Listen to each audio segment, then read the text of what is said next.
Au nom du Père, du Fils, du Saint-Esprit, ainsi soit-il. Eh bien, chers frères, chers abbés, qui travaillent bien, comme nous le voyons, la suite de ces dimanches a insisté sur une vertu fondamentale à notre vie spirituelle, l'humilité. C'était au 10e dimanche après la Pentecôte l'humilité du pécheur pour obtenir son pardon, le publicain.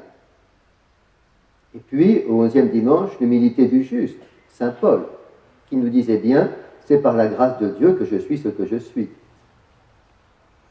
Dimanche dernier, c'était l'humilité des œuvres, le Samaritain, qui ne décidait pas du bien qu'il devait faire, mais faisait celui que le bon Dieu lui présentait sans considération de personne ou de responsabilité dans le malheur.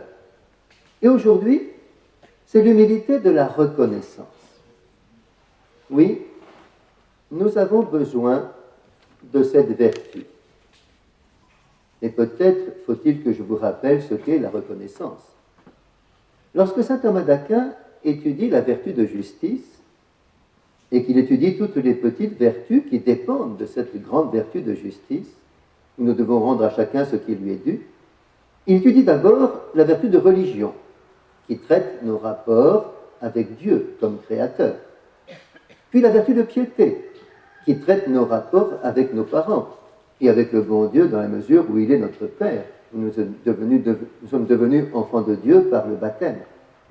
Et puis le respect que nous devons aux personnes constituées en dignité. Enfin, la reconnaissance qui répond à la générosité du bienfaiteur. Ce faisant, nous lui rendons honneur et nous développons les liens de l'amitié.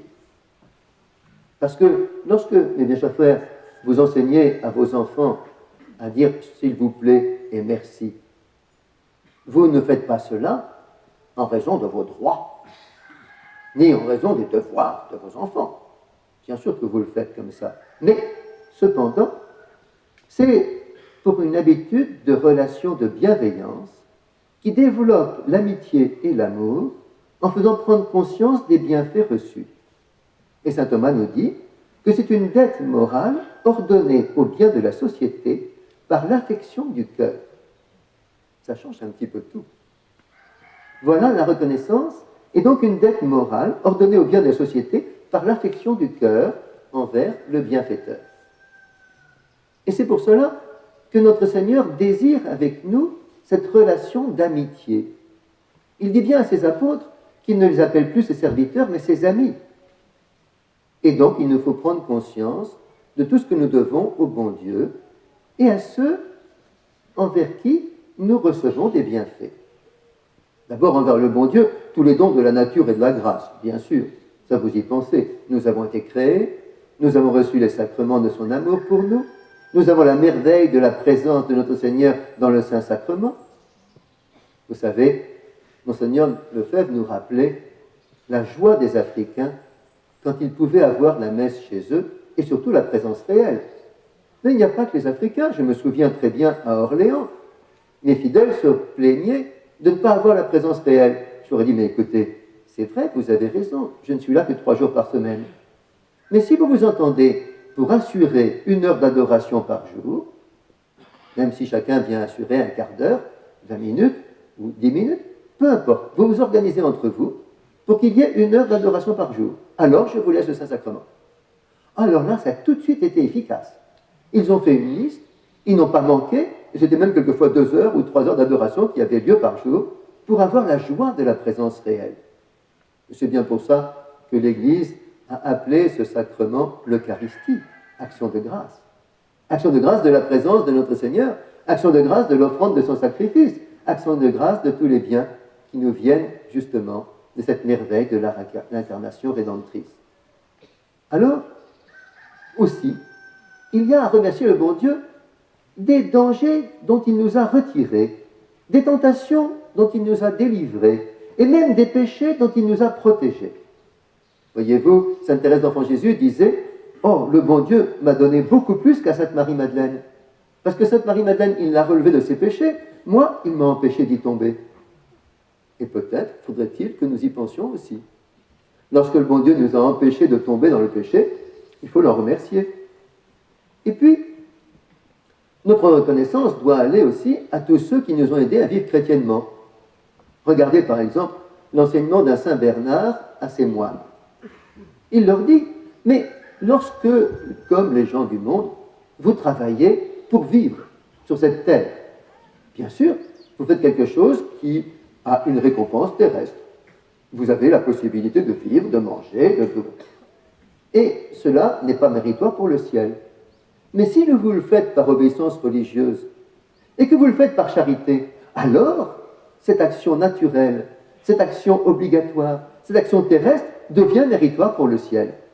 Alors ne vous en privez pas. Et puis, voyez-vous, je disais un jour comme ça à des paroissiens, mais écoutez, vous faites des sacrifices pour mériter les grâces de votre salut. Mais lorsque vous dites lorsque pour un repas, vous avez dit bénicité, que vous avez dit les grâces, et que vous n'avez pas trop exagéré, effectivement, dans l'appréciation des biens de ce monde, eh bien, vous avez fait un acte méritoire pour le ciel. Alors, tant qu'à faire, profitez-en. Si vous avez des actes agréables qui sont méritoires pour le ciel, c'est quand même bête de s'en priver. Et c'est cela, justement, c'est surnaturaliser notre vie naturelle.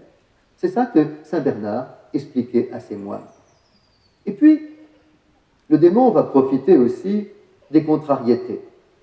Qu'est-ce que c'est qu'une contrariété?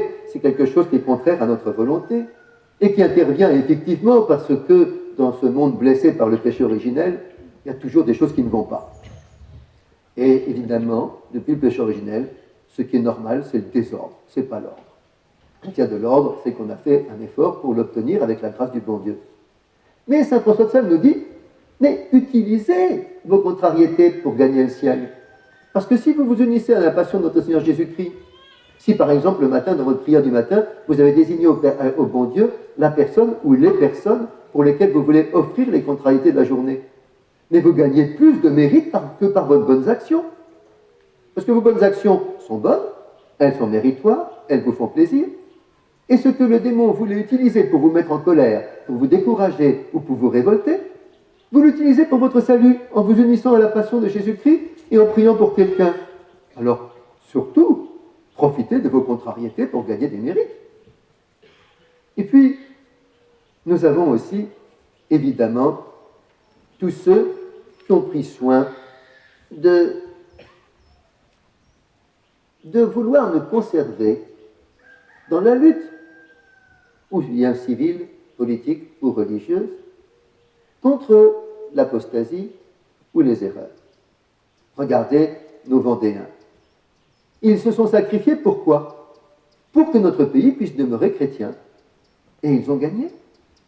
Et c'est grâce à eux que nous avons eu un pays qui est resté chrétien, ou tout au moins qui a permis aux gens de vivre chrétiennement s'ils le désiraient. Et puis, sur le plan religieux, nous fêtons Saint-Pédis aujourd'hui. Mais c'est une merveille. Il a protégé notre intelligence contre tout le rassemblement des hérésies qui était le modernisme. Il a soutenu notre volonté en simplifiant le droit canon et en nous donnant des lois de l'Église qui étaient simples et claires. Il a enthousiasmé notre cœur en nous donnant la communion fréquente et en permettant aux petits-enfants de communier. Mais quelle action de grâce devons-nous avoir envers lui? Et puis, il y a aussi les savants chrétiens, comme le professeur Lejeune, par exemple, qui a prouvé par la structure de l'ADN que toute l'humanité venait d'un couple unique. C'est quand même merveilleux qu'au XXe siècle, le bon Dieu nous ait permis de prouver scientifiquement que l'histoire d'Adam et Ève, c'est vrai. Ce que nous avons appris dans la Bible, ce que nous avons appris par l'Église, eh bien oui, ça a été prouvé scientifiquement.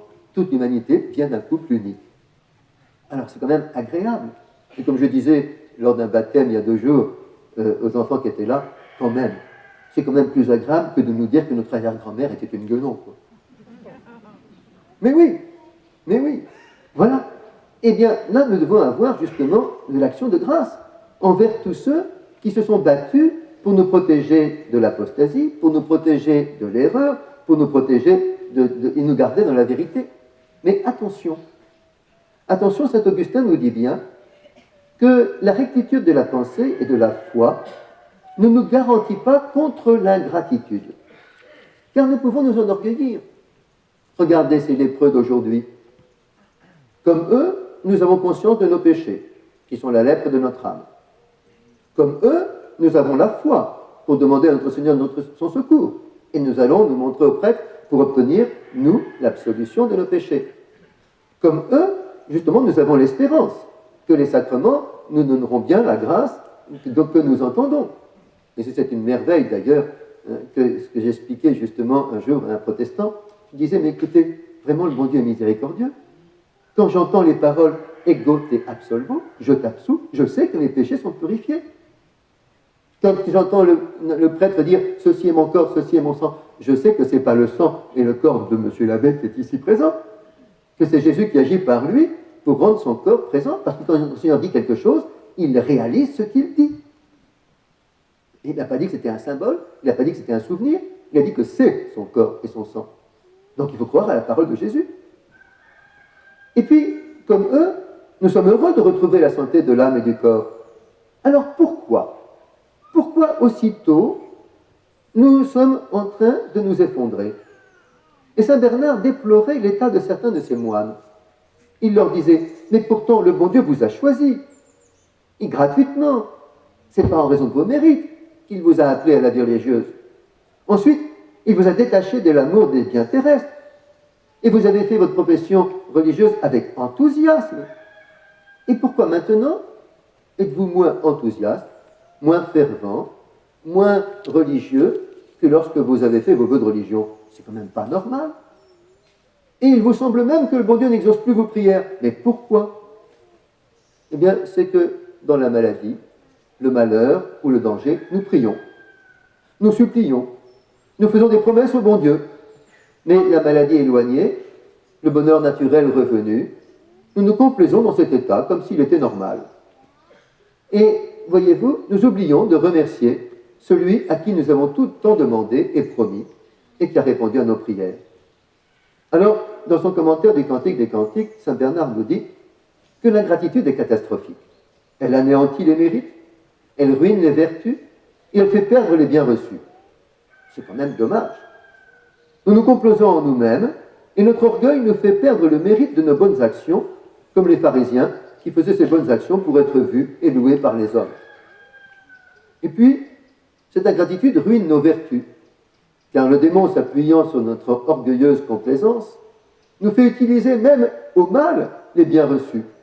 Le prophète Isaïe se plaignait, le bon Dieu se plaignait par le prophète Isaïe, « Vous n'avez rien fait pour me rendre hommage qui m'était dû. Loin de là, vous avez abusé de mes bienfaits, et vous m'avez fait servir comme instrument de vos iniquités. » Il faut le faire quand même. De pouvoir utiliser tous les biens que le bon Dieu nous donne pour l'offenser. C'est quand même vraiment le comble. Et puis ça nous fait perdre les biens reçus. Car en justice, puisque nous privons Dieu du fruit de ses travaux, la gloire qui lui est due, mais il nous prive des biens qu'il nous avait donnés. Voilà ce qu'il dit dans le psaume 49. « Écoute, ô mon peuple, ayant reçu de moi le fond de ton être, avec tous les biens que tu possèdes, il est juste que tu me témoignes ta gratitude par quelque offrande. Mais que m'offriras-tu? Je n'ai besoin ni de tes dons, ni des victimes que tu m'immoles. Ce que tu prétends me donner m'appartient. Il n'y a qu'une chose que je désire de toi, c'est un sacrifice de louange en reconnaissance de mes bienfaits. » Alors, mes chers frères, que faut-il que nous fassions? Eh bien, tout simplement comme le Samaritain. Nous revenons vers Jésus, nous glorifions Dieu à pleine voix, nous nous jetons aux pieds de notre Seigneur en le remerciant. Oui, il faut revenir vers Jésus. Il faut avoir le souvenir des bienfaits reçus. Et ce souvenir des bienfaits reçus nous protège. Voyez-vous, c'est ce que j'expliquais cette année quand j'étais à Châteauroux et que j'étais là pour pouvoir être simplement un confesseur pour les enfants du collège. Ils étaient ravis d'avoir un confesseur extérieur à la hiérarchie. Alors évidemment, mon bureau était souvent envahi et mon confessionnal me débordait, ne les emplissait pas. Mais je leur disais, mais attendez, vous me dites que vous êtes laissé aller à quelques bêtises charnelles. Mais pourquoi? Saint Thomas d'Aquin dit bien que lorsqu'on n'a plus de joie spirituelle, on se porte vers les plaisirs corporels. alors c'est de votre faute. Il faut renouveler en vous la joie spirituelle. Rappelez-vous tous les bienfaits dont le bon Dieu vous a comblé. Rappelez-vous que justement, vous êtes heureux d'être en bonne santé, vous êtes heureux d'être dans une bonne famille, vous êtes heureux d'être dans une école catholique, vous êtes heureux de tous les bienfaits que vous donnez. Mais pensez à tous ces biens que le bon Dieu vous donne. Alors ce sera pour vous une joie, et vous n'aurez plus envie de vous porter vers les plaisirs corporels. Mais je disais aux parents aussi, écoutez, vis-à-vis de vos adolescents, ayez le sourire, s'il vous plaît. Quand vous les rencontrez, déjà vous faites la tête, quelle bêtise a-t-il encore fait? Qu'est-ce qu'il va encore faire? Alors, dès que vous l'abordez, comment ça va? Tu étais sage, tu as trafiqué ton travail? Oh, il n'y a rien de tel pour vous décourager. Si au moins vous aviez le sourire, ah, comment vas-tu? Qu'est-ce que tu as fait de beau? Où est-ce que tu en es actuellement? Bon, ça change tout. Et si au moins vous pouviez participer à ce qui fait leur joie? Mais à ce moment-là, comme disait Saint Jean Bosco, aimez ce qu'ils aiment, ils aimeront ce que vous aimez. Alors évidemment, s'ils aiment des choses bonnes, évidemment. Mais effectivement, si vous participez à leur joie et que vous les aidez à être dans la joie, ils ne se porteront plus vers les fautes corporelles. C'est l'action de grâce qui nous protège. Et nous oublions de revenir vers Jésus pour les remercier de ses bienfaits. Et puis, que fait le lépreux guéri, le Samaritain? Il glorifie Dieu à pleine voix. Nous aussi. Il faut que nous remercions le bon Dieu avec des paroles affectueuses, d'un cœur reconnaissant. Et puis que nous sachions dire aux autres aussi combien nous sommes heureux de ce que le bon Dieu nous donne. Parce que lorsque les gens vous voient heureux, mais pourquoi êtes-vous heureux? Ah, mais regardez ce que le bon Dieu m'a comblé, il m'a donné ceci, il m'a donné ceci. Ah, ben vous avez de la chance. Mais vous aussi? Ah, mais oui, bien sûr, vous aussi. Et puis, ensuite, il se jette aux pieds de Jésus. Ben, il nous faut nous joindre à nos remerciements. Hein. Il faut joindre notre amour. Il faut joindre notre enthousiasme. Il faut fêter dignement les bienfaits du bon Dieu. Alors, vous fêtez tous votre anniversaire de naissance. Mais est-ce que vous fêtez l'anniversaire de votre baptême? Est-ce que vous vous souvenez du jour de votre confirmation? Alors, bien sûr, l'anniversaire de mariage, vous le fêtez. Oui, bien sûr. Mais les autres, pourquoi pas? Pourquoi avez-vous oublié quel jour vous avez été baptisé? Pourquoi avez-vous oublié quel jour vous avez été confirmé? C'est pourtant des cadeaux extraordinaires que le bon Dieu vous a fait. Il faut l'en remercier. Alors, voyez-vous, lorsque le bon Dieu voit notre cœur disposé à entretenir des relations d'amour, d'amitié respectueuses avec lui, alors il est prêt à nous combler de sa grâce et de sa protection, car il sait que nous sommes dans les dispositions favorables pour qu'elle porte du fruit. Et vous aussi, alors, vous aurez la joie d'entendre notre Seigneur vous dire, à vous aussi, va, ta foi t'a sauvé. Ainsi soit-il.